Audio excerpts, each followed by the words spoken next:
Bonjour et bienvenue sur ce nouveau format de vidéo consacré au vocabulaire de français langue étrangère que vous retrouverez toutes les semaines. Avant de commencer, si ce n'est pas déjà fait, n'hésitez pas à vous abonner et à activer la cloche pour apprendre rapidement le français. Restez bien jusqu'à la fin pour le petit bonus qui vous permettra d'apprendre le vocabulaire plus facilement. Allez, c'est parti! Parlons aujourd'hui des transports en France. Alors, généralement, pour voyager, on utilise une voiture, un camion, un vélo, une moto. Plus simplement, on peut aussi utiliser des rollers, une trottinette, un scooter, une planche de skate, qu'on appelle aussi skateboard. On peut aussi utiliser un bus en ville, un bateau sur la mer, un tracteur, si vous travaillez dans les champs par exemple, un tramway, souvent électrique et dans les grandes villes. Plus original, on peut voyager avec une montgolfière, un hélicoptère, en prenant une rame de métro ou encore avec un camping-car. N'oublions pas aussi que l'on peut se déplacer en ville en taxi, qu'en cas de problème vous serez transporté dans une ambulance. Notons aussi, plus original, le pick-up et enfin la fameuse camionnette. Pour finir, on voyage aussi dans un avion, plus original à l'intérieur d'un sous-marin, en utilisant un train ou encore pour les astronautes dans une fusée.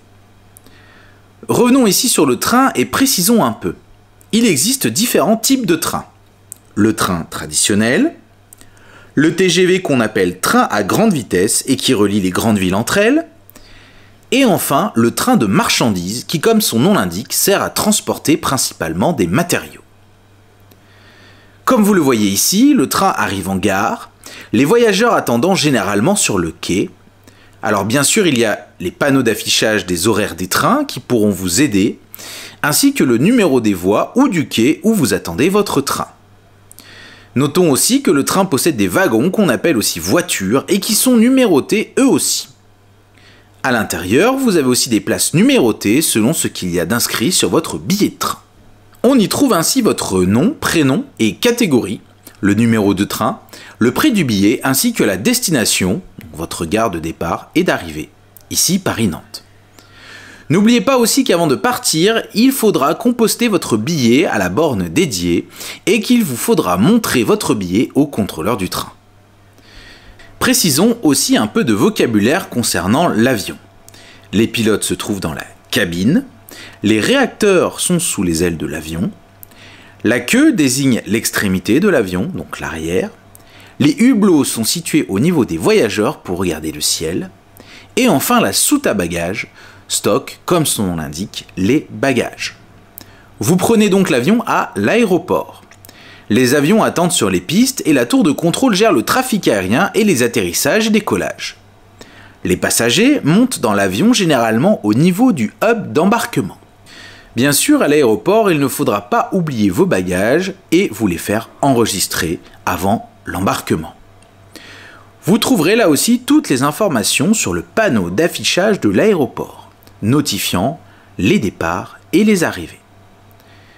En complément de cette vidéo, notons qu'en France, on utilise principalement la voiture pour se déplacer, ainsi que le train, pour des déplacements régionaux et nationaux.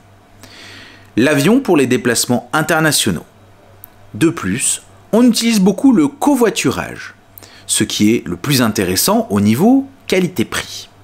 Notons aussi le verbe voyager. On lui ajoutera la préposition en, suivie du moyen de transport utilisé. Par exemple, je voyage en avion. Enfin, notons que l'homme qui voyage se nomme le voyageur et la femme, la voyageuse. Voici le moment du bonus. Vous pouvez aller directement en description et trouver une fiche vocabulaire gratuite à imprimer. N'hésitez pas à vous abonner aussi si vous avez aimé le contenu et activer la cloche pour vous tenir au courant de nouvelles vidéos. Dites-moi aussi en commentaire votre moyen de transport préféré. Voilà, cette vidéo est maintenant terminée. Merci de l'avoir regardée et je vous dis à bientôt pour une toute nouvelle vidéo. Ciao!